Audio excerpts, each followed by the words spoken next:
Essa explicação complementa aquela aula sobre tipos de governo em Aristóteles ou forma de governo, e é necessário vocês compreenderem a noção de regimes políticos. Quando estamos falando de regimes políticos, estamos nos referindo a quem governa e o número de governantes. Por exemplo, a monarquia. A monarquia é um regime político de uma pessoa só no poder. Democracia é um regime político de várias pessoas no poder. Tá? Quem governa é no regime político chamado monarquia? Possivelmente o rei. Quem governa no regime político chamado democracia? Possivelmente o presidente. Tá? Então, quando falamos de regime político, estamos aí nos referindo a quem governa e, propriamente, a quantidade de governantes. Tá? Oligarquia, por exemplo, governo de poucos. Naquela aula, tipos de governo, nós refletimos rapidamente a ideia aristotélica do governo, do tipo, ou melhor, das formas de governo que são considerados boas ou formas de governo justas, tá? E analisamos também as formas de governo deturbadas, tá? Quem não assistiu, vai lá, confere o vídeo e complementa essa nossa aula. Então, nossa intenção nesse momento é analisar bem rapidamente a crítica aristotélica sobre o poder de governo. No primeiro momento, sabemos que a distribuição do poder na cidade pode ser de várias formas, como já vimos. Tá? Podemos ter uma distribuição do poder individual ou do poder repartido entre todos, ou podemos ter também algumas poucas pessoas no poder. Acho que isso já está claro para todos. Tá? Aristóteles acredita que a coexistência da política é o bem maior, tá? Ou seja, a coexistência de muitas e cada vez mais pessoas, a totalidade dos cidadãos na política é melhor do que poucas pessoas no poder, tá? Embora quando nós temos aí uma pessoa, um governante que vai conduzir a cidade de forma individualista, muitas vezes essa pessoa ela tem a noção de que é melhor viver sozinho, tá, no poder, e acaba colocando todo o povo como estando ao seu mero serviço, aos seus meros desejos. Tá? A cidade não pode se basear nessa ideia, de acordo com Aristóteles, tá, de defender a individualidade de quem está no comando, no poder. Por quê? Porque já vimos que a cidade ou a política tem como objetivo a felicidade. E a felicidade de quem? A felicidade de todos. Essa é a ideia e o objetivo, a finalidade da política, a felicidade. Tá? Vivemos em sociedade, temos essa organização, por quê? Porque queremos que todos sejam felizes. Tá? Não é apenas a felicidade da maioria, é a felicidade de todos mesmos. Essa é uma ideia muito mais próxima de uma democracia no sentido de pensar no bem comum e no bem de todos. Tá? E aí Aristóteles vai colocar essa possibilidade do candidato ao poder. Quem pode ser o candidato ao poder? Já vemos que quando um candidato a poder, de certa forma, pensa só em si, não é bom. Esse candidato ao poder tem que pensar em todos. Então, Aristóteles coloca 5 possibilidades do candidato a poder. A primeira possibilidade seria o candidato ao poder pertencer à massa pobre ou a própria massa ser candidato ao poder. A segunda possibilidade seria a classe possuidora de bens, tá? A classe alta estar no poder. A terceira possibilidade, os homens de valor. Aqui, quando falamos de valor, falamos de ética, de moral, de caráter. Tá? A quarta possibilidade, o melhor homem, ou nesse sentido da melhor pessoa entre todos, tá? Como se fosse aquela pessoa que fosse considerado mais virtuoso, mais ético, mais íntegro, não apenas uma pessoa de valor, uma pessoa mais inteligente, uma pessoa mais comunicativa. E, por fim, o tirano. Esse último, pessoal, já é descartado logo de início por Aristóteles. Por quê? Porque o tirano ele vai governar pelo uso da força. E aqui que complica a situação, tá? Lembra, nós falamos lá no outro vídeo. A forma deturbada de monarquia é justamente a tirania. É quando um rei, é quando quem está no poder vai usar a força para exigir cada vez mais do povo, vai usar a força como forma de medo. Tá? Até Maquiavel vai falar isso mais para frente. A massa também seria complicado na visão aristotélica. Por quê? Porque a massa, tá? Ou seja, a maioria das pessoas poderia privar outras pessoas em nome de si mesmo. Tá? Em nome da maioria nós vamos destruir as florestas. Mas espera aí, e uma minoria que vive na floresta? Entendeu? Então, essa ideia da massa possuidora do poder também é perigosa em Aristóteles. É até aqui que a gente faz uma crítica muito grande à democracia. Será que a democracia é realmente governo da maioria e deve ser governo da maioria?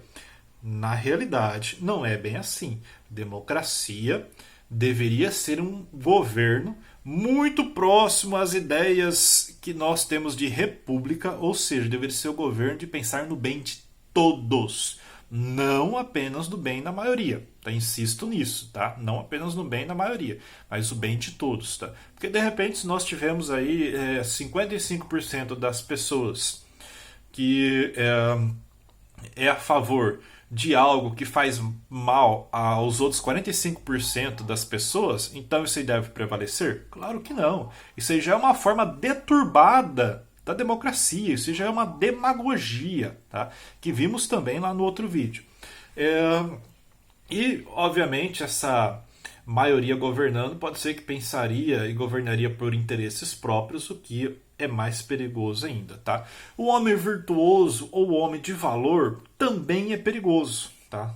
Por quê? Porque às vezes o homem virtuoso ou o homem de valor poderia excluir as outras decisões, as outras opiniões, achando assim, não. Se eu sou o melhor homem que tem na sociedade, se eu sou um homem de valor, logo o que eu penso é o certo, pronto, acabou. Eu vou pensar o melhor. E a pessoa vai acabar o quê? Às vezes por um ego elevado ou por uma soberba, achar que todas as suas decisões vão ser melhores do que a decisão do coletivo, do que a decisão das outras pessoas. Então também é perigoso. É perigoso. Tá?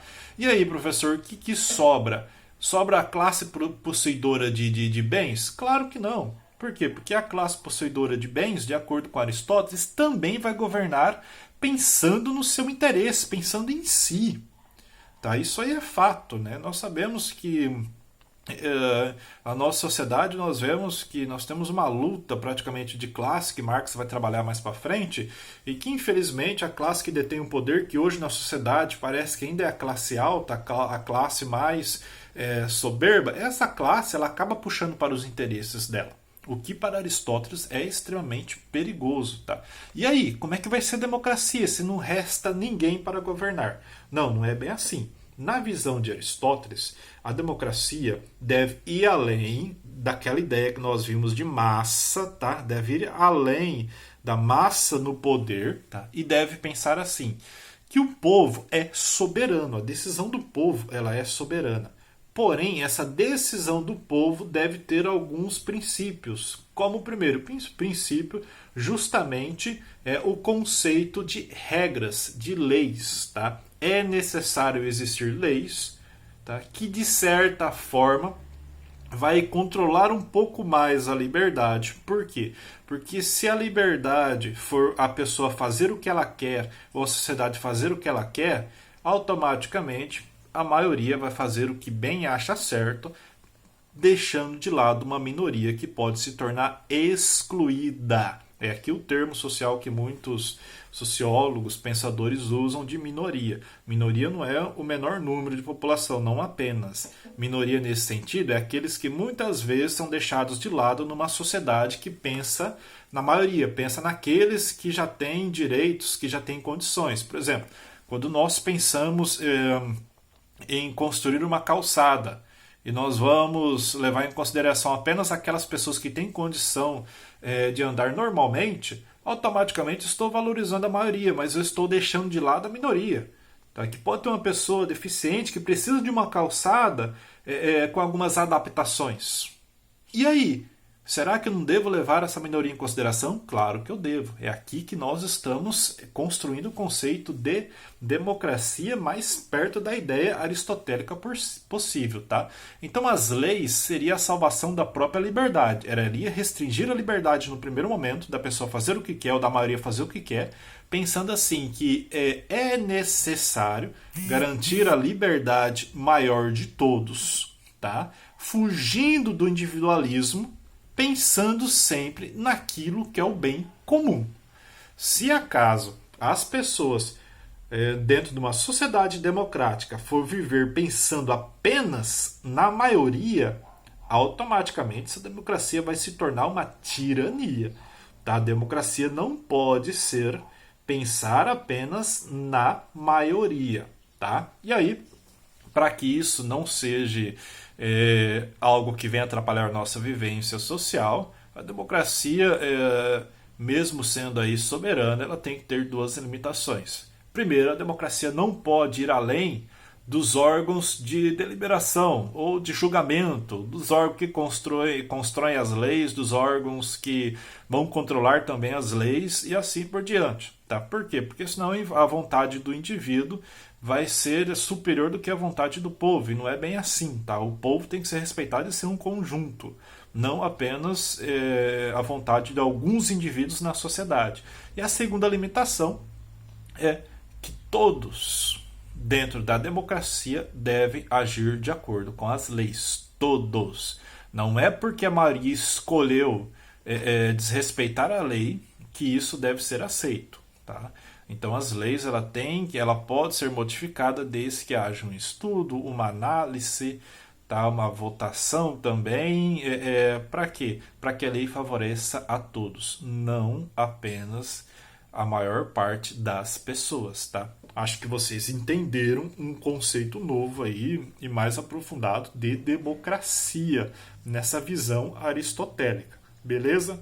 Fiz esse vídeo nessa intenção de vocês entenderem a crítica de Aristóteles e espero que vocês foquem nessa ideia de uma democracia no conceito que nós chamamos de republicano, da coisa pública, pensar no bem de todos, não apenas no bem da maioria, insisto nisso. Ok? Beleza? Abraço, até mais.